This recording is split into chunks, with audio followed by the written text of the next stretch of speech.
todos estos que salen en TikTok montados en el Lambo, ¿no? Y diciéndote que han vendido 8.000 unidades el mes pasado, yo a todos les diría que me enseñen cuál ha sido la rentabilidad. Hay una estadística de hace ya 3 o 4 años que nos dice que el 65% de las búsquedas de producto en España, y en Europa es más o menos lo mismo, el 65% se hacen en Amazon, no se hacen en Google. Si no estás en Amazon, lo que puede ocurrir es que tu cliente no sepa que existes. Bienvenidos a un nuevo episodio de Curioso Dinero. Hoy vamos a hablar de algo que es muy común cuando alguien está queriendo empezar un proyecto y no sabe por dónde arrancar. Es común ver en Internet y en YouTube sobre todo vídeos, ¿no?, de cómo ganar dinero vendiendo en Amazon, cómo hacerte rico vendiendo por marketplaces. Entonces el mundo del e-commerce es como muy curioso porque es de esos que es muy fácil entrar y que la gente se piensa que es fácil hacer dinero también. Entonces, para hablar de todos estos temas estoy hoy con Alejandro, que es el fundador de una agencia que se dedica exclusivamente a marketplaces. Amazon, Miravía, bueno, todos estos marketplaces que conocemos. Alejandro, ¿cómo estás? ¿Qué tal? Un placer, Chomi. Muchísimas gracias por la invitación. Un placer estar aquí. Pues lo dicho, yo quiero hoy hablar de este mundo que es muy desconocido para mucha gente, porque al final vosotros como agencia veis, digamos, los entresijos, ¿no?, de todas las marcas, de qué es lo que pasa detrás de sus ventas en los marketplaces, y creo que es muy interesante pues para igual desmontar algunos mitos, ¿no?, de lo que parece. Entonces, antes de meternos en esto, sí que me gustaría conocer un poco quién eres tú, de dónde vienes y cómo montaste, ¿no?, esta agencia. Nada, yo soy Alejandro Orbiz, soy el fundador y hombre orquesta de Bluco, que como bien comentabas, pues es una de las primeras agencias que se montaron en España especializadas en marketplaces. Llevamos 6 años funcionando. Bueno, digamos que mi carrera profesional, yo llevo 25 años ya trabajando, empecé en el año 98 a trabajar, soy informático y bueno, durante muchos años estuve en distintas empresas haciendo labores siempre relacionadas con las TIC. En los últimos años, antes de montar mi propia empresa, pues ya dirigía equipos, dirigía proyectos, estuve en una multinacional que se llamaba CSC, ahora se llama DXC, que es, pues, para que te hagas una idea, tipo IBM, ¿no? Y llevamos proyectos a nivel internacional y de todo tipo relacionado con la informática, prácticamente de todo tipo. Yo siempre tuve la inquietud de emprender, ya es algo que de chaval ya tenía claro que algún día montaría mi empresa. Y eso, cuando llegué a cumplir los 40, pues a otros con la crisis de los 40 les da por otras cosas y a mí me dio por montar una empresa. En vez de comprarte el descapotable, ¿no?, te metiste a esto. Porque empezaste, yo creo, en el mundo e-commerce, ¿no? O sea, ¿por qué este sector? ¿De dónde viene la idea, ¿no? ¿Y cómo empiezas con esta idea? El mundo marketplaces, o sea, que seamos especialistas en marketplaces, seguro es un poco de casualidad, entre comillas, ¿no? Efectivamente, cuando yo monté la agencia, era una agencia especializada en comercio electrónico, ¿no? Yo detectaba en aquel momento, en 2017, detectaba una necesidad, y es que había como muchas empresas que te hacían una tienda online, que hacían tiendas online estupendas, ¿no?, maravillosas. Había muchas agencias de marketing digital que podían ayudarte con tu publicidad en Google o publicidad en redes sociales, etcétera, etcétera. E incluso había algunas que te podían hacer las dos cosas, ¿no? Pero es que el e-commerce es muchísimo más que todo eso. El e-commerce también estábamos hablando de stock. También estamos hablando de comprar y vender, que a veces la gente se olvida. Estamos hablando de medios de pago. Estamos hablando de las leyes en caso de que estés vendiendo fuera de tu país. Hay unas leyes que cumplir. No porque sea una tienda online estás exento de cumplir leyes, etcétera, etcétera, ¿no? Entonces, yo lo que detectaba es que faltaba una agencia que te diera realmente una visión global, ¿no? Justo esto que acabas de comentar, ¿no?, de la cantidad de gente que sale vendiendo motos por internet, de lo fácil que es vender en marketplace y todo eso, de aquella había montones que te salían con lo del dropshipping, ¿no? Y lo fácil que era montar un negocio de dropshipping, etcétera, etcétera. ¿Qué pasa? Que al final yo me daba cuenta que en muchos casos, muchos clientes, realmente lo que les tenías que recomendar era que no montaran una tienda online, porque es que básicamente no tenían detrás un negocio que lo soportara. Y entonces, inicialmente arrancamos con eso. ¿Qué pasó? Que nuestro primer cliente me preguntó si le podíamos llevar la tienda en Amazon. Que yo en aquel momento, para ser sincero, no tenía ni la menor idea de cómo funcionaba Amazon. Había comprado alguna vez y ya está, pero como en el primer cliente, lógicamente le dijimos que sí. Y lo que quizás sí que fuimos rápidos es que muy rápidamente le vimos el potencial. Y entonces la cosa fue: cómo una agencia pequeñita desde Asturias va a tener capacidad para crecer y conseguir grandes clientes, grandes marcas, ¿no? En el e-commerce parecía algo muy complicado, en los marketplaces parecía que había una oportunidad, ¿no? El famoso océano azul, que de hecho luego se cumplió, y entonces muy rápidamente pivotamos y nos dedicamos exclusivamente a los marketplaces. O sea, tú empiezas montando una agencia de e-commerce full service, digamos, te hago todo para tu tienda online, y con este primer cliente dices, ves la oportunidad de, empiezas a conocer Amazon y dices, oye, ¿por qué no montar esto? Porque imagino que entonces tampoco habría tantas empresas de marketplaces. En aquel momento es que no hubiera, es que no había ninguna. Entonces prácticamente 3 agencias comenzamos a la vez en aquel momento, en aquel 2017. Alguna agencia de marketing digital que hacía otras cosas metió una patita de manera tímida en marketplaces, pero realmente que nos dedicáramos full, pues en aquel momento éramos 3. Claro, porque yo creo que al final en el sector e-commerce lo fácil, con todos los respetos, es crear la web y digamos el montar tu tienda online, ¿no? Para empezar a vender. Lo difícil es conseguir tráfico, vender y sobre todo ser rentable, ¿no? Entonces, y los marketplaces juegan como un canal muy importante para según qué marcas, que hay marcas que están y marcas que no están. Claro, los marketplaces lo que te dan principalmente es tráfico. Ese es el punto que para ti es súper difícil de conseguir en tu e-commerce. El marketplace, en la teoría, te facilita esta opción, ¿no? Luego tiene sus cosas buenas y sus cosas malas. El vender en marketplaces, como todo, ¿no? Las cosas buenas de vender en marketplaces te dan un entorno ya montado y funcionando, te dan esos clientes, unas reglas más o menos claras de trabajo. En muchos casos te solucionan cosas como la logística, ¿vale? Que luego si quieres podemos entrar más en detalle y explicarlo. En algunos casos también te solucionan incluso la atención al cliente en otros idiomas. Entonces, digamos que te ponen un entorno de trabajo bastante fácil para entrar, para comenzar. Evidentemente, nadie trabaja gratis y los marketplaces tampoco. Entonces, a cambio de darte todas esas facilidades, ¿qué pasa? Pues que te cobran unas comisiones. Esas comisiones a veces hacen que, depende de los márgenes que tú tengas, puedas llegar a ser rentable o no, ¿vale? Porque ese es uno de los grandes mitos. O sea, todos estos que salen en TikTok montados en el Lambo, ¿no? Y diciéndote que han vendido 8.000 unidades el mes pasado, yo a todos les diría que me enseñen cuál ha sido la rentabilidad de esos 8.000. Porque a lo mejor han vendido 8.000 y han perdido 6.000 euros, que será lo más seguro. Claro, porque al final mover dinero es lo fácil, ¿no? Lo difícil es sacarle el beneficio. Claro. Yo siempre lo digo, vender en Amazon está chupado. Vender en Amazon está chupado. Lo difícil es rentabilizarlo. Porque al final el marketplace, lo que dices, no deja de ser un sitio en el que te está garantizando de alguna forma tráfico, ¿no? Porque al final una persona, yo me monto un Shopify o un WooCommerce, no tengo tráfico en ningún lado, puedo o jugar al juego del SEO, que tardaré meses en empezar a ver resultados, puedo jugar a pagar anuncios para recibir tráfico, pero sé que va a ser caro. Y luego el marketplace no deja de ser otro canal, ¿no? Otro juego para esto. Y por lo tanto, como en los anuncios los pagas, en el marketplace pagas de otra forma. Exacto. De hecho, a ver, hay que entender los marketplaces como los lineales de los años 90, ¿no? Tú, cuando montabas una marca antiguamente y ibas al offline, ¿qué querías? Obviamente estar en el lineal de Carrefour, estar en el lineal del Corte Inglés, estar en el lineal del Campo, estar en el lineal de la tienda multimarca X de tu producto, ¿no? Querías estar en cuantos más sitios mejor para que el cliente viera que tu producto existe y decidiera si lo quería comprar o no.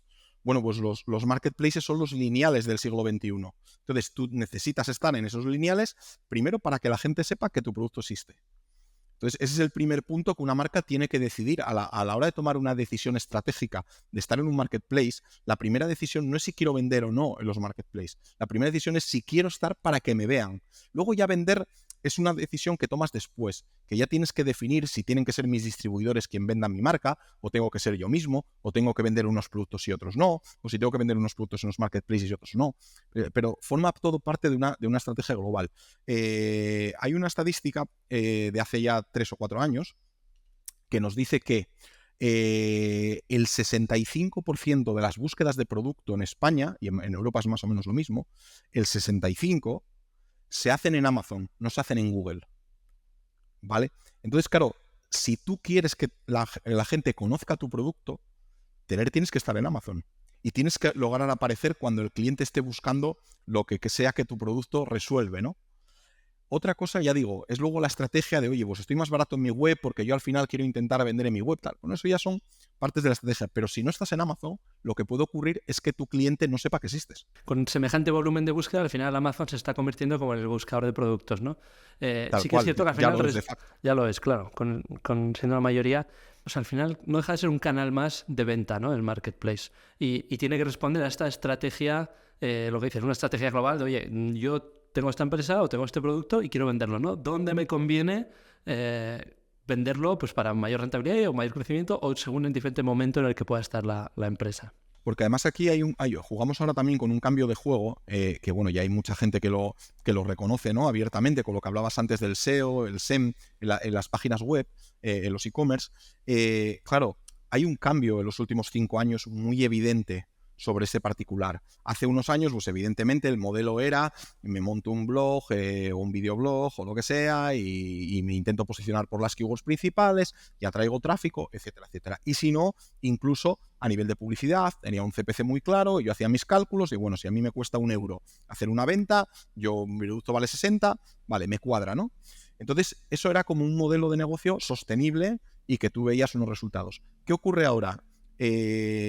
Si tú te vas a Google, esta prueba podéis hacerlo cualquiera de los que estéis viendo el podcast, si tú te vas a Google y te buscas un producto concreto, ¿vale? Es decir, comprar gel de ducha, comprar aspiradora, comprar algo, ¿vale? Es decir, que haya una intención de compra de un producto. Fíjate en la publicidad que sale en Google Shopping. Si te fijas, la mayoría de publicidad que sale será de marketplaces. Será de Amazon, será de Miravía, dependiendo de si el producto es a lo mejor de do it yourself, puede aparecer perfectamente Mano a Mano o Leroy Merlin. Si es deportivo, puede aparecerte perfectamente Decathlon o Sprinter. ¿Qué ocurre? Que los marketplaces, lógicamente, también copan la publicidad de Google. Entonces, ¿cuánto tiempo puedes aguantar tú a pelear? ¿Cuánto presupuesto tienes para aguantar a pelear publi contra Amazon? Es que es matemática pura. O sea, te vas a cansar tú antes que Amazon. Te vas a cansar tú antes que Leroy Merlin. Te vas a cansar tú antes que MediaMarkt. Porque ellos tienen unos presupuestos que para el común de los mortales es muy difícil, ¿no? Y si te fijas en el SEO, pasa un poco lo mismo. Tú miras cuáles son las páginas colocadas las primeras y también son las de los marketplaces. Con lo cual, esas estrategias que hacíamos antiguamente de trabajar contenidos, etcétera, etcétera, para posicionar mis páginas, cada vez es más difícil. ¿Por qué? Porque la autoridad de dominio de Amazon o la autoridad de dominio de MediaMarkt es tan grande que en el momento que subes una ficha de producto, al día siguiente está indexada y está de las primeras. Es que es así. Claro que al final estás compitiendo con gigantes y que gigantes Claro. Que cada vez se hacen aún mucho más grandes, a unos ritmos súper acelerados. Eso es. Mira, hay otra estadística brutal, la podéis buscar, es Actívate, ¿vale? Es una consultora americana, si buscáis Actívate e-commerce 2023, es un estudio. Más del 60%, creo que era el 60%, el 60% del e-commerce mundial lo hacen entre 10 empresas. El 60%. 9 de esas 10 empresas son marketplaces. La otra es Apple. Entonces, cuando decimos que el e-commerce crece, realmente los que crecen son los marketplaces. No Pepín, que montó una tienda online de marketería. No. El que crece es el propio marketplace. Y al final, si no estás ahí, estás perdiendo una gran parte del pastel. Habrá marcas que no les interese, pero a la gran mayoría probablemente. Claro, pero eso ya es una cosa, yo ya lo veo algo del pasado. Es decir, yo hace 6 años me acuerdo que tenía que ir evangelizando por ahí, explicando lo que era un marketplace, explicándole a los dueños de la marca por qué tenían que estar. Era una batalla súper complicada, porque todos tenían mucho miedo, lógicamente, a cargarse sus canales de distribución. Y no, porque si pongo en Amazon, mi distribuidor se queja y tal y cual. Eso ya es una batalla superada. Es decir, todas las marcas entienden que tienen que estar en los marketplaces. De una u otra manera, lo dicho, hay marcas que lo que hacen es trabajar en común con sus distribuidores para asegurar que su catálogo está bien organizado, bien situado, bien posicionado en Amazon y ya está. O sea, no necesitan vender ellos directamente, ¿no?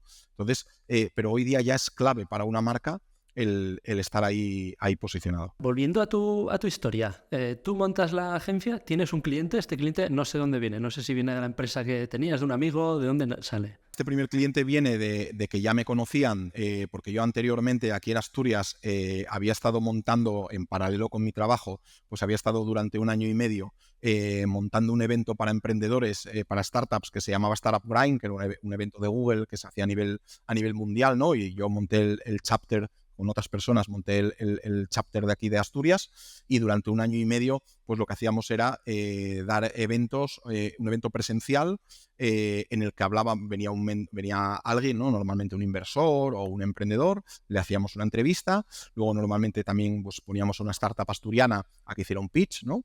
Y bueno, en esto consistía el evento, que bueno, para Asturias conseguir durante casi 2 años hacer un evento mensual de startups, te estoy hablando de hace 9 años, que aquí cuando hablas, hace 9 años startup nadie sabía lo que era, ahora es como súper de moda, pero hace 9 años nadie sabía lo que era una startup.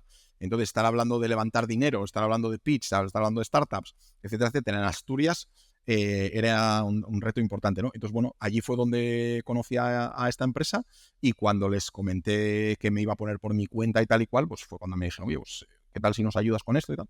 Y así empezó. Entonces empiezas solo con el proyecto, dejando la seguridad de un trabajo que te daría un buen sueldo en una de estas multis. Tal cual. Sí, al final vas un poco, efectivamente, en este caso fue un poco sin paracaídas. Me puse como autónomo. Sí que es verdad que desde el minuto uno, aunque era autónomo, trabajé con la marca Bluco desde el minuto uno, porque yo sí que tenía claro que quería tener una empresa, es decir, no quería ser un freelance ni quería tener un trabajo autónomo, etcétera, etcétera, ¿no? Que es muy respetable, evidentemente. Pero en mi caso yo tenía claro que lo que quería era montar una empresa, entonces desde el principio me presenté como Bluco, y a partir de ahí, pues al año y poco, ya cogimos el volumen suficiente como para montar la SL y ya comenzar a trabajar, ¿no? O sea, al año y poco ya tendríais más clientes, que no sé cómo hacíais, a través de contactos, puerta fría. A ver, no, rápidamente, en aquellos años, sobre todo la parte de marketplaces, claro, como te digo, a nivel nacional era un yermo el tema, ¿no? Entonces, había 2 o 3 personas que eran las que, digamos, se estaban posicionando a nivel de ser personas relevantes a nivel nacional sobre ese tema. Yo contacté con ellos, bueno, tuvimos buen feeling, fui aprendiendo de ellos, fui haciendo cosas, y de aquella compartíamos mucho trabajo, ¿no? Muchas dudas, mucho tal. Y entonces lo que pasó fue que cuando querían llamar a alguien para un evento en España para hablar de marketplaces, llamaban a estos dos. Y si ellos dos no podían, pues me empezaron a llamar a mí.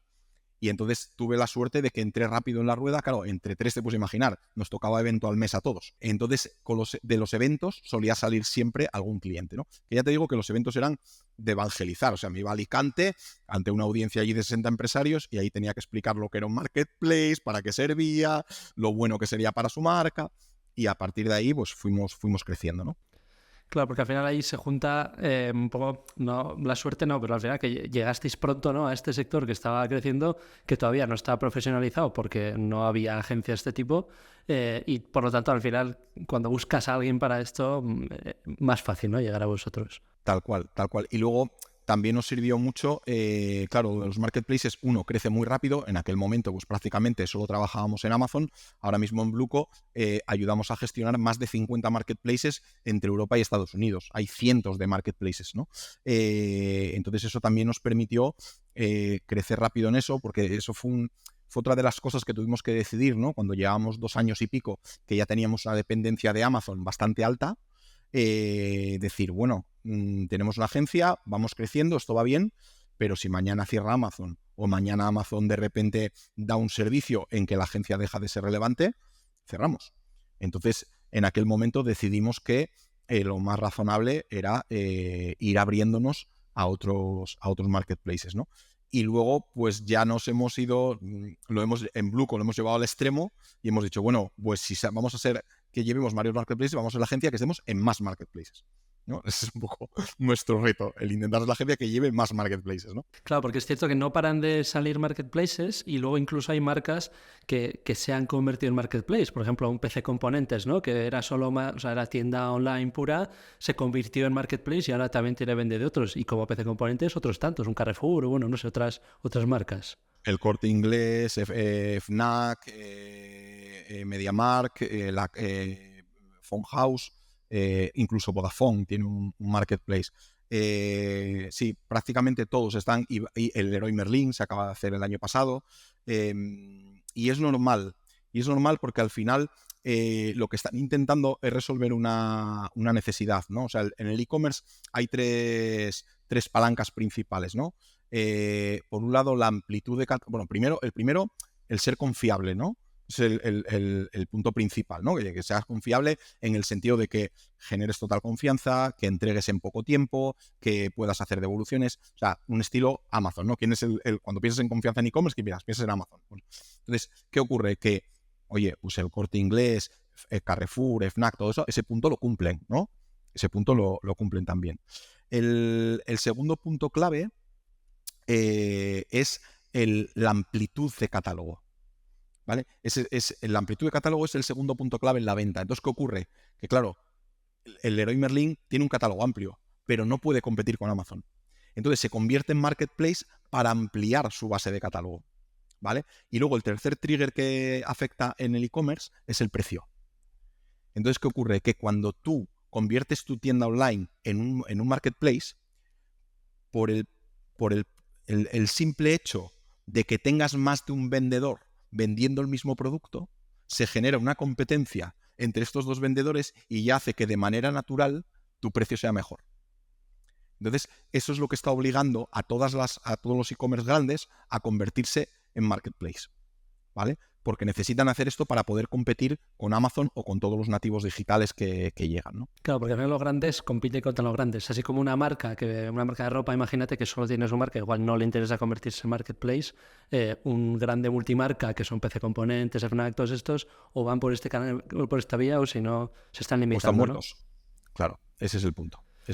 Vale, entonces arrancáis, más proyectos, más empleados. ¿Cómo fue creciendo esto con los años? Crecimos un poco como a tirones, ¿no? Bueno, yo, como te decía, venía de una consultora que éramos 90.000 empleados. En esa consultora todo el trabajo se hacía vía procedimiento, ¿no? Tenías procedimientos absolutamente para cualquier cosa que te puedas imaginar. Y yo, bueno, pues llevaba 11 años en esa empresa, con lo cual, evidentemente, ya no sabía trabajar de otra manera, ¿no? Entonces, lo que sí que desde el principio, incluso cuando era yo solo, todo el trabajo que se hacía se operativizaba, ¿no? Se hacía una operativa de cómo se crea una cuenta en Amazon, de cómo se crea un producto en Amazon, de cómo se registra una marca, de cómo se resuelve tal incidencia. Entonces iba haciendo operativas absolutamente de todo.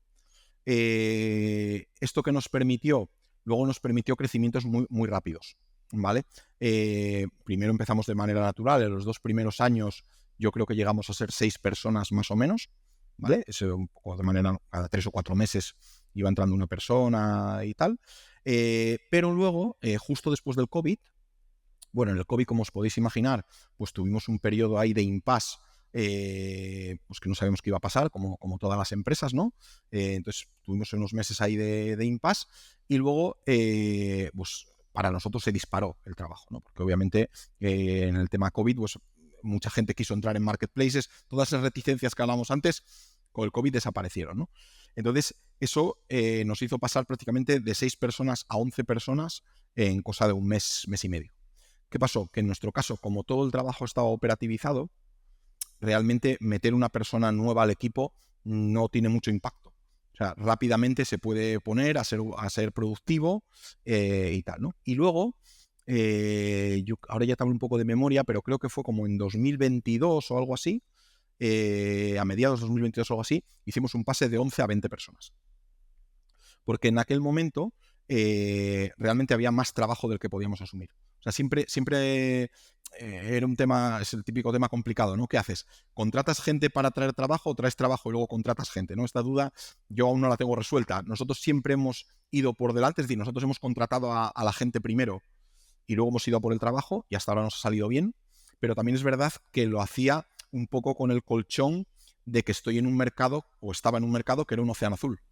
Claro. Como te decía, tú salías a buscar, había mucha gente buscando esto, muy pocas agencias que lo hagan, entonces, bueno, tú sabías que más o menos O sea, porque no estoy recomendando a la gente que lo haga. Quiero decir que depende del sector en el que estés, esto puede tener sentido o no. En nuestro caso tenía todo el sentido, porque además en nuestro caso, claro, la formación interna es muy importante, porque no hay sitios, ahora por suerte ya empieza a haber algún máster, pues como el que estabas comentando antes de Product Hackers, ¿no? Que vamos a dar ahora de Marketplaces. Entonces hay un poquito más de formación, pero hace 4 años no había ninguna formación de Marketplaces. Entonces la gente no tenía ni idea, o sea, tenías que entrar y formarlo. Entonces era un proceso laborioso y que a la empresa le costaba mucho dinero y le cuesta a día de hoy todavía. Claro que estos años se ha profesionalizado porque ya, pues naturalmente, ¿no? Al haber más agencias, más demanda, más trabajo, se va naturalmente profesionalizando.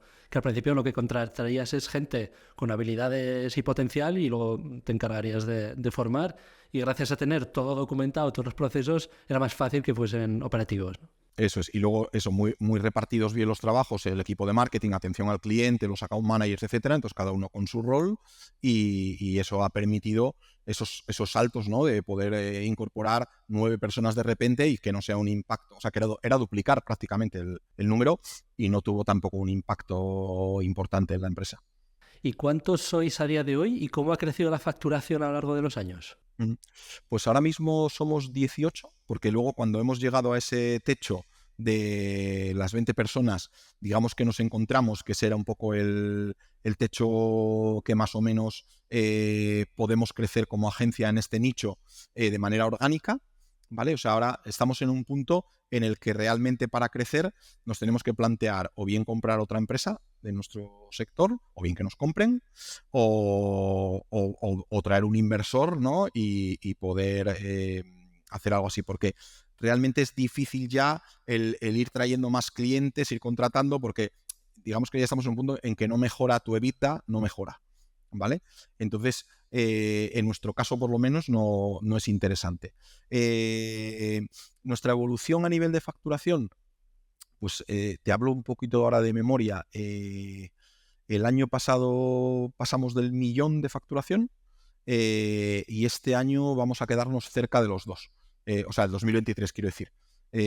Nos hemos quedado cerca de los... Estamos ahora todavía con el cierre del año y tal, pero nos hemos quedado cerca de los 2 millones. O sea, 2022 1 millón, 2023 2 millones, o sea, doblando la facturación. Doblando Sí, equipo no también, más o menos. No, el equipo más o menos el mismo. El El mismo. equipo ya en 2022 ya éramos los que ahora. Es que nosotros también hemos creado, en 2022 arrancamos una segunda línea de negocio, que es la distribución. Es decir, distribución en marketplaces. Entonces nosotros tenemos la agencia por un lado y otra empresa que se dedica a la distribución en marketplaces para resolver un poco estas dificultades que tienen las marcas, porque claro, aquí lo que no hemos hablado ahora, las marcas grandes sobre todo, es que en muchos casos están preparadas para el B2B, el business to business, ¿no? O sea, vender a otra empresa y vender palés. Pero claro, esta es la forma tradicional, ¿no? De distribuir. Yo hago mi producto, me lo compra un distribuidor y luego ellos se encargan ya de dárselo al cliente final, a las tiendas o quien sea. Correcto, claro. ¿Qué pasa? Que cuando vas a una marca grande que tradicionalmente ha vendido así y tiene todos sus sistemas preparados para vender así, y tú le dices, bueno, no, mañana entramos en Amazon y te van a hacer 100 pedidos de un ratón, ¿no? Dice, hostia, tengo que preparar 100 paquetitos. Yo imposible. Tengo que hacer 100 facturas. Imposible. ¿Sabes? Entonces, vimos que muchas empresas tenían esta dificultad y entonces nosotros entramos en un modelo de decir, bueno, no te preocupes, nosotros te lo resolvemos todo. Aprovechamos el conocimiento que tenemos como agencia de los marketplaces, creamos tu producto, todas estas dificultades que yo te decía que tenía la marca, tengo que estar en los lineales, tengo que estar bien presentado, con buenas fotos, con buenos vídeos, con buenas valoraciones, etcétera, etcétera. Nos encargamos de que todo eso ocurra. Pero somos nosotros los que vendemos al cliente final. Con lo cual yo le compro a la marca y luego vendo al cliente final y entonces ellos siguen haciendo B2B. Claro, al final os convertís en un distribuidor de canales digitales, ¿no? Ellos siguen haciendo sus operaciones como siempre y les facilitáis esa otra parte, que al final lo que dices. El otro día hablaba con una empresa que vende jamones y me contaba justo esto, que abrieron la tienda online y claro, el del almacén decía, pero ¿esto va a ser así todos los días? Porque tenía que hacer lo que dices, en vez de un palé con 500 jamones, tenía que hacer 500 individuales con paquetitos, sus facturas. con jamón, claro. Entonces es un cambio total. Antes de meternos en la distribución, la parte de agencia, ¿qué es lo que vendéis? ¿Qué hacéis cuando un cliente entra por la puerta? ¿Cuál es un proyecto típico? Nosotros, con el mismo espíritu con el que arrancamos, que decíamos al principio que era dar un servicio, un full service en e-commerce, pues queremos dar un full service en marketplaces. Entonces, viene un cliente y dice, yo quiero vender en marketplaces. Vale. Entonces le ayudamos a definir la estrategia. Oye, ¿en qué marketplace o en qué marketplaces tiene sentido que tú vendas? Analizar su catálogo, ¿vale? Pues de todo tu catálogo, este catálogo tiene sentido para los marketplaces, este catálogo no tiene sentido para los marketplaces. Por ejemplo, un producto que valga 3 euros a cliente final no suele tener ningún sentido venderlo en marketplaces. ¿Por qué? Porque claro, si este ratón vale 3 euros, pero es que los gastos de envío me valen 4, yo lo tengo que vender a 7. Pero si luego le quito las comisiones, le quito una posible devolución, le quito no sé qué, es que no gano nada. Entonces, en los marketplaces normalmente ya tenemos que empezar a pensar en productos de 30... Estoy generalizando, ¿eh? Luego, evidentemente, que todo el mundo entienda que puede haber matices y que puede haber ejemplos concretos, que esto que estoy diciendo no es así. Pero hablo de manera general. De manera general, un producto de 35 o 40 euros mínimo, ¿vale? Para vender en marketplaces. Tampoco que sea de mucho más de 50 o 60 euros, ¿vale? Porque entonces luego ya el cliente tiene que pensar. Y entonces ya no conseguimos el efecto que queremos, que es un efecto de movimiento rápido, ¿no? De compra impulsiva. Entonces tiene que ser algo que, oye, pues este producto 40 euros es un precio razonable, me lo compro. ¿Vale? Si este producto tiene que valer 40 y vale 60, igual ya tengo que pensar, y como tenga que pensar, ya se complica, ¿no? Entonces, bueno, ayudamos al cliente con todo esto. Luego, por supuesto, toda la parte operativa de crear el catálogo en el marketplace, optimizarlo para SEO, que es lo mismo que se hacía en Google, pues se hace en los marketplaces, en Amazon. Si el marketplace tiene publicidad, como es el caso de Amazon, gestionamos la publicidad, estamos certificados como Amazon, con Amazon como partners en la parte de publicidad también. Y ayudamos también incluso con la operativa diaria. Tenemos un departamento de atención al cliente, con lo cual incluso estas marcas que aún no pueden o no saben vender muy bien, pues les ayudamos en todo este proceso de empezar a gestionar pedidos, devoluciones, cancelaciones, incidencias con los clientes, incidencias con el marketplace.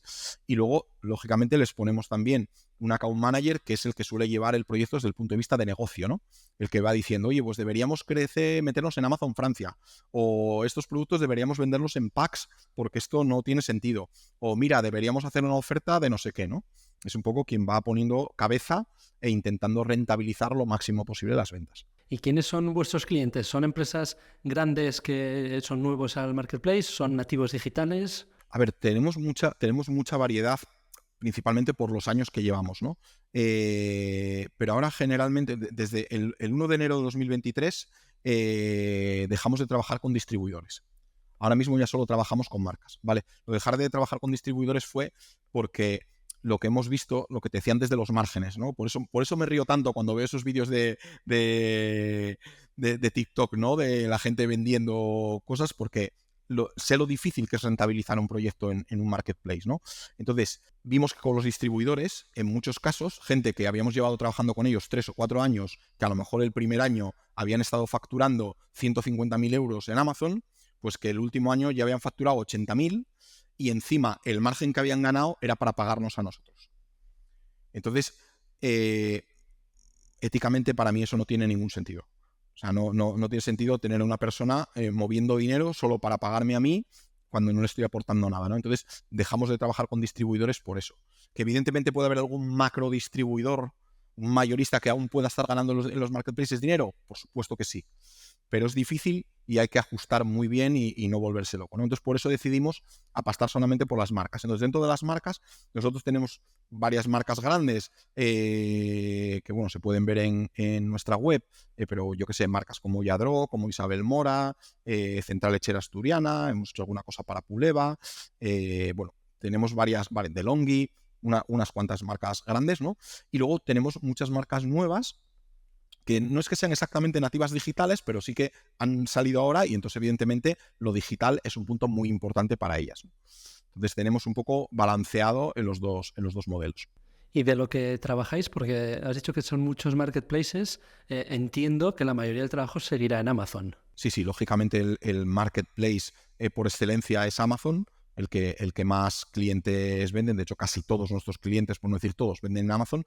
Y luego lo que ocurre es que las marcas más grandes, lógicamente, van requiriendo cada vez más la necesidad de estar en otros marketplaces por el rollo que te comentaba de que quieres estar en todos los lineales, ¿no? Entonces, sea más rentable o menos, pues quiero estar en Miravía, quiero estar en el Corte Inglés, quiero estar en Carrefour. Y después de Amazon, ¿cuál es el segundo más interesante en España? Es una pregunta muy compleja porque... Depende de tu marca, ¿no? Sí, porque la distancia entre el primer marketplace y el segundo en ventas es muy alta. O sea, Amazon prácticamente vende 6 veces más que el segundo marketplace. Que la última vez que yo lo miré era AliExpress, ¿vale? Que fíjate que tiene que ver que AliExpress vende un tipo de producto absolutamente distinto. Claro, en AliExpress los vendedores europeos no tienen nada que hacer. O sea, de hecho ya ni puedes vender siquiera apenas, ¿no?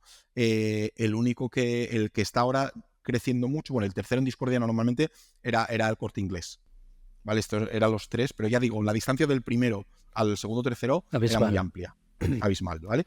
Luego, el que está creciendo mucho en el último año es Miravía. Miravía creció mucho, estaba entre los 5 primeros, lleva ya consistentemente los 6-7 últimos meses estando entre los 5 primeros, que para un marketplace que lleva un año es una salvajada, está muy bien, ¿vale? Es verdad que tiene un poco de trampa, porque Miravía ahora mismo está metiendo muchísimo dinero, entonces hace unas ofertas de la leche, ofertas que pagan ellos, que no pagan los vendedores. Que están perdiendo pasta, ¿no? Con eso. Exacto, están palmando pasta, pero continuamente. Y luego también han hecho una cosa muy inteligente, creo yo, que es que los vendedores normalmente una problemática que tienen es el transporte. La logística suele ser el caballo de batalla, ¿no? Porque al final, claro, si yo vendo este ratón, que a uno le cueste 2 euros y a mí me cueste 4 euros, o sea, quiere decir que a otro vendedor le cueste 2 euros el envío y a mí me cueste 4 euros, impacta sobre el precio final del producto, pero el producto es el mismo. O mi producto tiene más calidad, pero si no soy bueno en logística, me impacta, ¿no? Entonces, ¿qué pasa? Que muchas veces en productos de poco valor, es el transportista es el que marca la diferencia. Entonces, Miravía ha sido listo y a los vendedores en estos primeros meses les ha pagado el transporte. Entonces, muchos vendedores de Amazon digo, uy, voy a probar en Miravía porque si me quitan el marrón de la logística puedo dar unos precios súper ajustados. Y a algunos les ha salido bien la jugada y han tenido ventas muy, muy interesantes, ¿no? Que con mejores márgenes porque Miravía por crecimiento estaba soportando con su presupuesto el gasto. Y luego, evidentemente, es muy importante mirar el vertical de tu producto, porque dependiendo de si eres moda, de si eres un do-it-yourself, bricolaje, etcétera, claro, aquí entran otros en liza. Por ejemplo, si trabajas en tema de do-it-yourself, Leroy Merlin o Mano a Mano son críticos en tu estrategia. Y puedes vender tanto o más que en Amazon, ¿vale? Pero claro, solamente si tienes productos que tengan sentido. Si vendes moda, pues quizá tengas que estar en Zalando, ¿vale? Pasa que, bueno, Zalando tiene otras dificultades añadidas porque tiene un problema con las devoluciones bastante importante y tienes que ser una gran marca para vender en Zalando, ¿vale? Tiene ya dificultades. Daría para un podcast totalmente. hablar de Zalando. Lo que dices, tienes Amazon como el bazar para todo el mundo y luego tienes verticalizado por temáticas algunos marketplaces que igual son más interesantes. Porque si esto, por ejemplo, moda en Amazon, pues bueno, no es el mayor destino, ¿no? Cuando vas a buscar moda y ciertas marcas. Lo que pasa es que sí que es cierto que aquí hay un poco de mitificación con ese asunto, en el sentido de que Amazon no funciona bien la moda. Y es que eso no es del todo así. Es decir, el vendedor número 1 de moda en USA es Amazon. El número 1. Entonces, que luego es verdad que hay ciertas marcas de relevancia que no están ahí, correcto. Que no están con todo su catálogo, correcto. Es cierto. Pero el volumen gordo está ahí, ¿vale? Entonces, sí que suelen funcionar. Nosotros las marcas con las que trabajamos en Amazon suelen tener volúmenes de ventas muy importantes, ¿vale? Evidentemente, lo que sí que es cierto es que una marca de moda tiene que estar en el resto de marketplaces de moda. Tienes que estar en Privalia, tienes que estar en Zalando, tener tu propia web. O sea, eso sí que es más general, ¿no? Más abierto. Pero no, eso de que la moda no se vende en Amazon es un poco fake. Sí, un poco mito. Y hablando de Amazon, porque yo tengo cada vez más sensación, claro, en Amazon encuentras de todo, pero yo creo que el mayor volumen, o sea, hay la sensación de que Amazon es como un bazar chino gigante, que muchas veces cuando miro AliExpress, por ejemplo, todos los productos de AliExpress están en Amazon más caros, y entonces, no sé, de todo lo que mueve Amazon que veis vosotros, ¿cuánto es bazar cosas baratas de menos de 30 euros? Pues, hombre, no te sé decir porque Amazon no da esas estadísticas, pero, por ejemplo, sí sé que más del 50% de los vendedores que hay en Amazon son chinos. ¿En España? Sí. Entonces eso ya te puede dar, claro. eso ya te puede dar una pista. Por eso, eso que tú dices es tal que así. O sea, el mismo vendedor que te está vendiendo un producto en AliExpress te lo está vendiendo en Amazon al triple de precio. Porque eso sí que, y cuando antes has dicho los precios, ¿no? Por encima de 30 tiene sentido vender cosas, hay muchísimo producto pues que por 7, 6, 8 euros, que dices, ¿cómo pueden asumir el envío en un día y todavía tener margen, ¿no? Que este es el ejemplo este que salió en YouTube, ¿no? De hazte rico vendiendo perchas, que dices, ¿cómo puede ser? Exacto. Sí, pues normalmente porque no ha echado las cuentas bien. Normalmente no ha echado bien las cuentas y estará perdiendo dinero. A ver, aquí hay varias cosas a tener en cuenta. La número 1, hay que entender bien el modelo de Amazon. En Amazon hay dos modelos de venta, el modelo seller y el modelo vendor, ¿vale? En el modelo vendor, tú le vendes a Amazon directamente, ¿vale? Y luego es Amazon quien te vende el producto. Tú cuando estás comprando en Amazon, si te fijas al lado del botoncito de comprar, pone enviado por, vendido por. Cuando veas que pone vendido por Amazon, en ese momento realmente tú no estás comprando en el marketplace, le estás comprando a Amazon directamente. Y esto Entonces, es ¿qué ocurre? diferente al FBA. Exacto. Esto es diferente a la logística, ¿vale?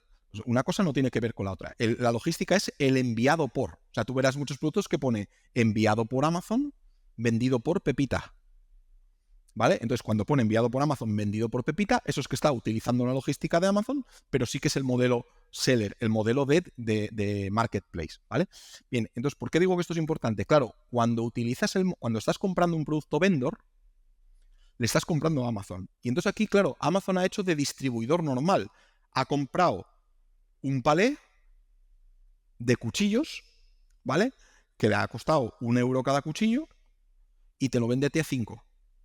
Que como además no tiene que cobrarse comisión a sí mismo y como además él tiene una logística ultra organizada, en el sentido de que a lo mejor a Amazon le puede costar enviarte ese cuchillo a casa 1,80 €, pues claro, 1 más 1,80, 2,80 y Amazon aún gana dinero, ¿vale? Entonces, si te fijas bien, la mayoría de esos productos de menos de 10 euros que están bien posicionados, ¿vale? Que venden mucho, que tienen mucha opción, si te fijas bien, verás que están vendidos por Amazon. Porque una marca normal no podría estar ahí porque Claro, Amazon repercutiría en ellos otros costes que Amazon a sí claro. mismo no tiene. Tú fíjate que un producto que tú vendes, ¿vale? A 10 euros, Amazon te cobra un 15,45% de comisión, ¿vale? O sea que ya te está cobrando 1,5 €. Pero es que tú ese producto, si lo has vendido a 10 euros, ahí va el IVA. Con lo cual tú de esos 10 tienes que quitar un 1,21 también, ¿no? O sea, tienes que quitar un 21%. Vale, entonces si le quitas ese euro y pico que te acabo de decir y el otro euro y pico del IVA, de momento ya te quedas en 6. Pero si es que además te ha costado 4 el envío, ya te quedas en 2. Si además seguramente para posicionar tu producto en Amazon has necesitado hacer publicidad, porque si no va a ser prácticamente imposible que lo posiciones, ya te queda en 1. Entonces, ese producto de 10 euros, en el mejor caso, has ganado 1 euro. Vale, ahora, si yo vendo 5 unidades y he ganado 5 euros y un cliente me hace una devolución, adiós, mis 5 euros. ¿Vale? Por eso digo que es muy difícil de rentabilizar.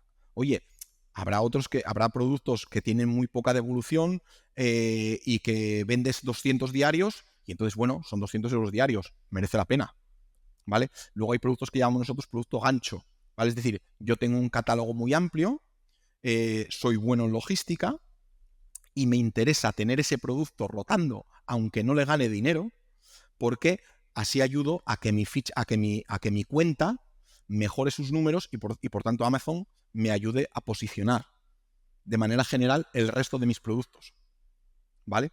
Entonces,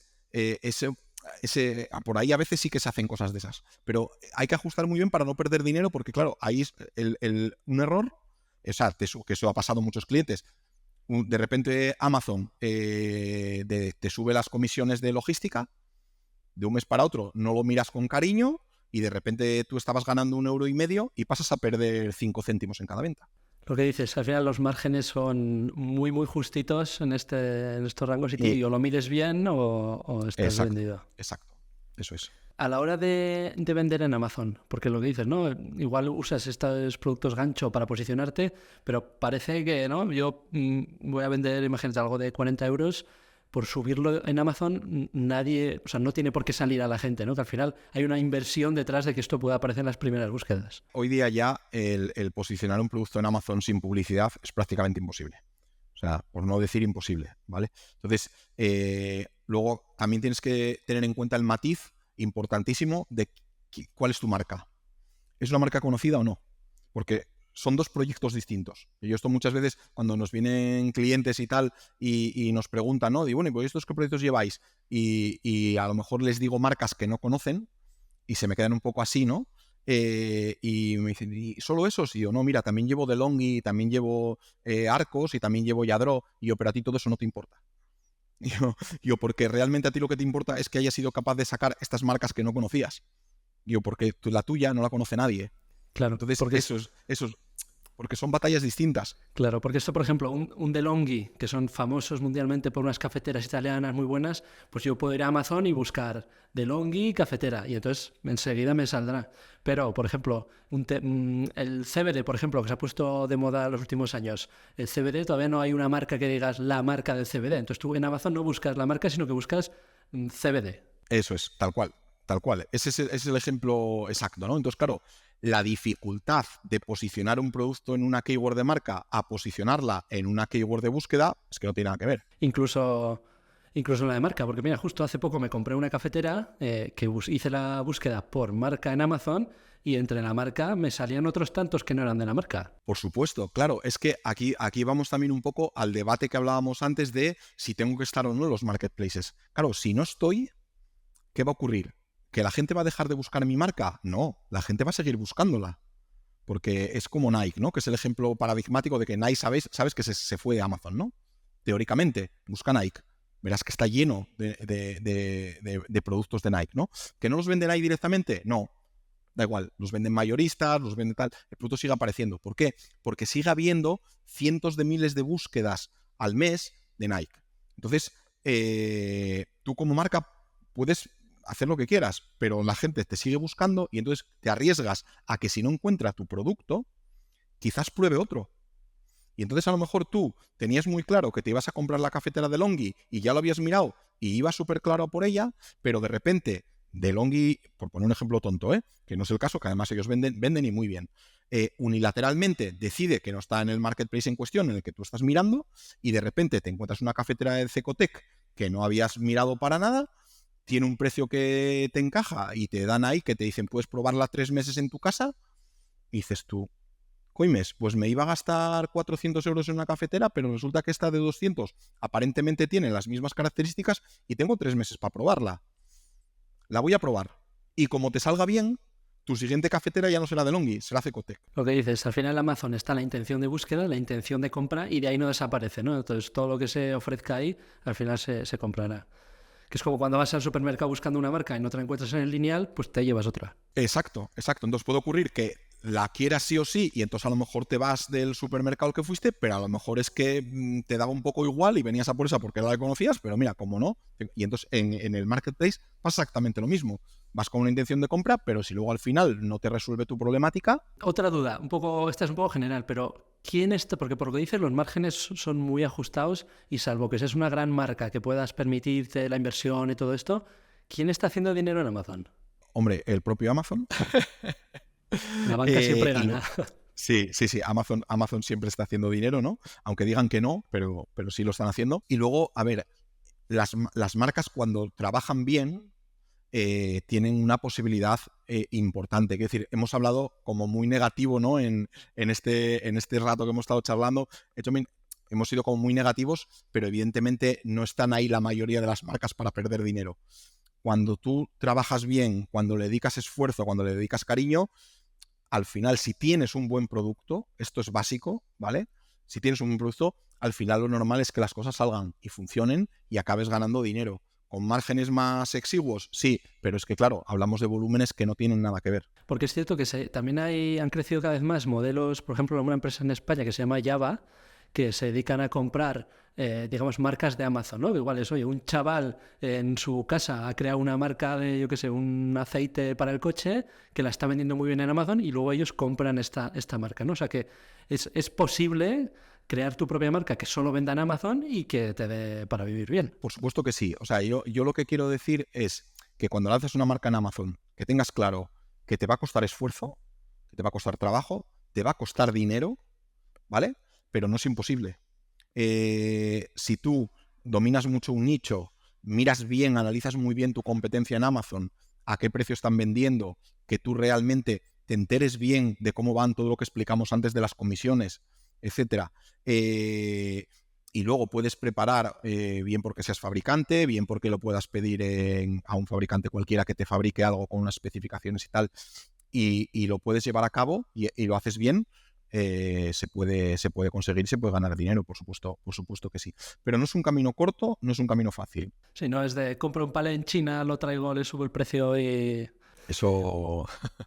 Eso es más humo que realidad. Sí, es que me acuerdo, perdona, es que me acuerdo de un vídeo de TikTok de estos que me hacen tanta gracia. Era tan básico que dices tú, pero bueno, es que ¿a quién pueden engañar con esto, no? Salía un chico ahí todo feliz porque había comprado en Game, ¿no? En la tienda de videojuegos, había comprado un videojuego del año Latana que valía 40 euros, los había comprado en oferta a 5 euros, ¿no?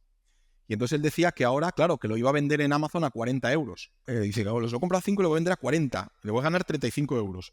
Sin entrar en el pequeño detalle de lo que te vas a gastar en las comisiones y tal, pero tú realmente engañas a alguien de que ese videojuego que en Game está a 5 euros, ¿crees que de verdad alguien te lo va a pagar a 40 euros en Amazon?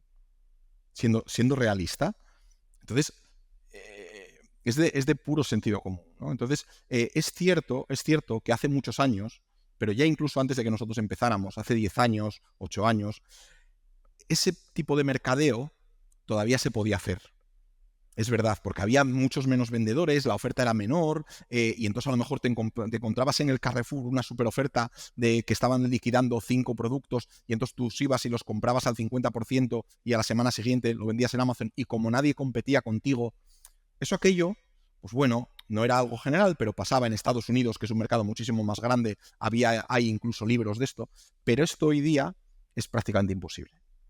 Pues a lo mejor dar con un producto de puta casualidad, y lo normal es que no te vuelva, si te sale, que si lo vuelves a intentar, que no te vuelva a salir la Y jugada. que si te sale, que sea bastante temporal, ¿no? Porque esto, al final, hay Claro, muchos sí, ojos sí. mirando. Claro, vendiste esos 10 de casualidad y dices, vaya chollo, pues a ver si encuentro otra oferta. Y luego la siguiente te la comas porque nadie te la va a comprar. Vale. Y en vuestro caso, porque claro, lleváis muchos clientes, analizáis muchos datos, veis tendencias, veis lo que se mueve, veis lo que tiene más márgenes. ¿En algún momento os habéis planteado, oye, ¿por qué no nos dedicamos a vender algo en Amazon, no? Sí, a ver, es algo que evidentemente las conversaciones internas de la empresa existen, ¿no? Por ejemplo, ahora que distribuimos marcas, el siguiente paso natural sería a lo mejor nosotros crear producto y tal. Pero sí que es cierto que es un poco quizás por esto que te estoy contando, entendemos la dificultad de hacerlo, lo que a lo mejor nos echa un poco para atrás, ¿no? Es decir, porque habría que dedicar personal exclusivamente a eso, dinero exclusivamente a eso y dedicarle tiempo y cariño, que es algo que seguramente terminaremos haciendo, pero que cuando lo hagamos queremos hacerlo bien. O sea, no es probar y como ahora se está vendiendo bien estos ratones, pues vamos a comprar en chino unos ratones y los subimos. No, y además que es un negocio completamente diferente, porque el vuestro al final es una empresa, una agencia de servicios, y servicios son horas de personas, no son productos. Y en nuestro modelo de distribución, si te fijas, no es tampoco una distribución al uso. O sea, hay una parte ahí encubierta de consultoría también que, bueno, al final es un modelo como muy claro el nuestro, ¿no? Porque cuando os viene el cliente os viene con, oye, quiero vender en marketplaces, entonces con la distribución no deja de ser una solución más dentro de esa estrategia global que has comentado al principio. De hecho, en nuestro caso, nació de manera natural con DeLonghi, porque cuando vinieron a hablar con nosotros para ver un poco la consultoría y todo esto, fueron ellos mismos los que nos dijeron, oye, ¿y no daríais un paso más y podríais vender vosotros y tal y cual no sé qué? Yo, pues, hombre, hemos venido a jugar. Eres de No, Longhi, ¿no? ¿qué te voy a decir, no? Evidentemente probamos y aquello salió bien y eso ha hecho que luego hayamos ido creciendo con otras marcas, ¿no? Ahora, cambiando un poco de tema, que llevamos ya casi una hora hablando y tenemos que cortar pronto, hablando del modelo agencia, porque otro de lo que sale en internet, ¿no? De ganar dinero es móntate una agencia y ayuda a otros a vender. Entonces es como otro estilo. ¿Qué nos puedes contar aquí 4 pinceladas? Porque antes os mencionó, por ejemplo, EBITDA, que ya estáis copaos del potencial. 4 pinceladas. el modelo agencia evidentemente tiene un problema de techo evidente, que son las horas de tu personal, ¿no? O sea, esto es así. Entonces, claro, dependiendo, el modelo agencia, en primer lugar, depende totalmente del mercado en el que estés. No es lo mismo marketplaces que hacer marketing digital, que e-commerce, que una correduría de seguros, o sea, al final todos son consultoras, ¿no? De una u otra manera. Entonces, no tiene que ver una con otra. Cada una tiene sus propias dificultades. Entonces, ¿qué pasa? Lo que tú tienes que ver cuando te vas al modelo agencia es, por un lado, cuál es el máximo rendimiento que puedes sacar a tu personal. Evidentemente nosotros, como empresa semitecnológica que somos, ¿vale? Intentamos con la tecnología escalar todo lo posible para sacar el máximo rendimiento de cada una de las personas de nuestro equipo, ¿vale? Porque claro, si tengo una herramienta para llevar la publicidad de Amazon, que con esa herramienta, con 2 personas, puedo llevar 40 cuentas, es mucho mejor que tener a 5 personas llevando campañas, ¿no? Pues es un caso muy evidente y que se entiende. Pues eso lo intentamos llevar a cada uno de los modelos de servicio que damos dentro de la agencia. ¿Cuál es la dificultad de los marketplaces? Que cambian muy rápido, que dan muchos problemas, y entonces no es tan evidente, por eso no es escalable el modelo, o en mi caso creo que no es tan escalable el modelo, porque imagínate, yo tengo que subir un catálogo de 500 productos y yo estimo que me va a llevar prepararlo y subirlo tal una semana, ¿vale? Una persona tiene que preparar las Excel y no sé qué, coger toda la información, ordenarlo, tal, y subirlo, ¿vale?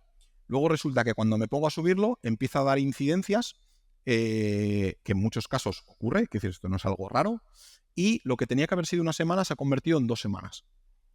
Claro, yo al cliente le cobraba una semana. ¿Qué hago? A la semana paro de trabajar y digo, lo siento, he hecho todo lo que he podido, pero el producto no está. Evidentemente tienes que terminar. Si yo cuando voy a vender el producto, cuando voy a vender el servicio a mi cliente, le cobro 2 semanas, me va a decir que no me va a firmar el contrato, porque va a decir, eres muy caro. Entonces, esta es un poco la gran dificultad. Claro, nosotros ahora ya, con muchos años de experiencia, pues más o menos eres capaz de ajustar bastante bien. Con unos proyectos ganas, con otros pierdes, pero al final el balance sale positivo. Sí. Sí, pero no de una manera escalable. Es decir, al final es hombre-hora y dices tú, ver, ¿para qué quiero tener 100 personas si realmente luego al final no soy capaz de escalar el beneficio lo suficiente como para que me merezca la pena todo este lío, ¿no? Pero puede haber otros nichos donde esto pueda ser mejor, y seguramente con los años en los marketplaces la tecnología irá mejorando y nos permitirá ir evitando este tipo de problemas, ¿no?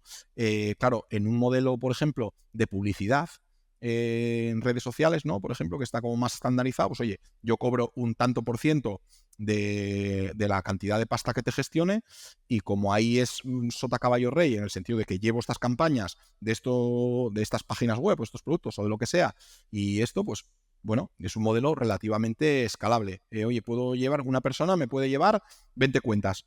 Perfecto, pues yo con 20 cuentas puedo ganar esto. Pues oye, sí, pues puedo meter 100 personas porque me interesa, ¿no? En los marketplaces esto, por ejemplo, está más complicado.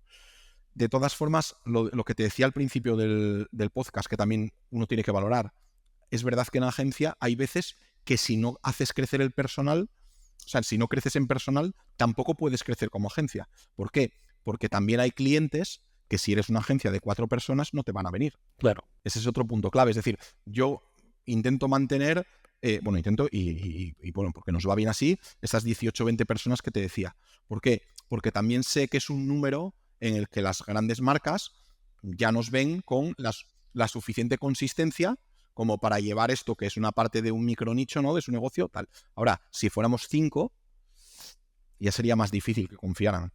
Claro, esto es al final como con las consultoras, ¿no? Muchas marcas o muchas empresas confían en el Big Four, en los Deloitte y estos, pues porque saben que tienen toda la estructura detrás, ¿no? Que al final unos auditores que son 5, pues probablemente no los contraten. Tal cual. Sí, sí. Que luego en muchos casos Deloitte contrata a esos 5, porque son También los buenos, de verdad. Estupendo. Oye, por ir cerrando, un último mensaje para la gente que quiera vender en marketplaces. 2 cosillas. Una, formarse muy bien, ¿vale? Hoy día hay montones de vídeos en internet, montones de agencias, hay cursos específicos, hay que dedicarle tiempo. Mejor mirar YouTube que mirar TikTok, ¿vale?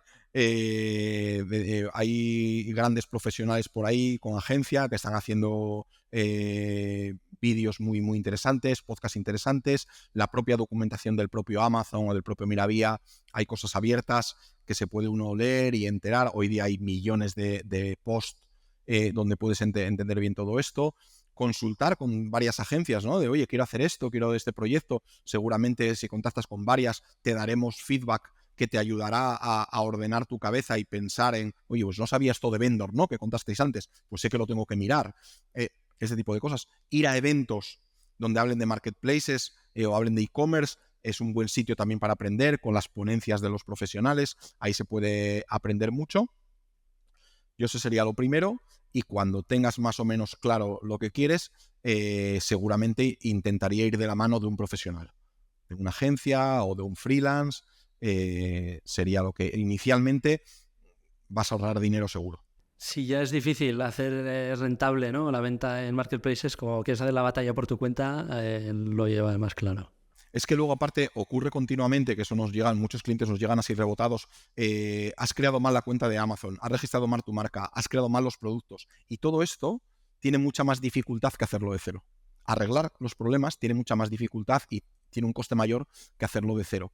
Y luego te puede hacer perder un tiempo, cualquier persona que haya intentado hacer cosas en Amazon y le hayan pasado estos problemas, que son bastantes, se da cuenta que luego ha perdido 3, 4 meses, 5 meses, ¿sabes?, en algo que no es su core de negocio.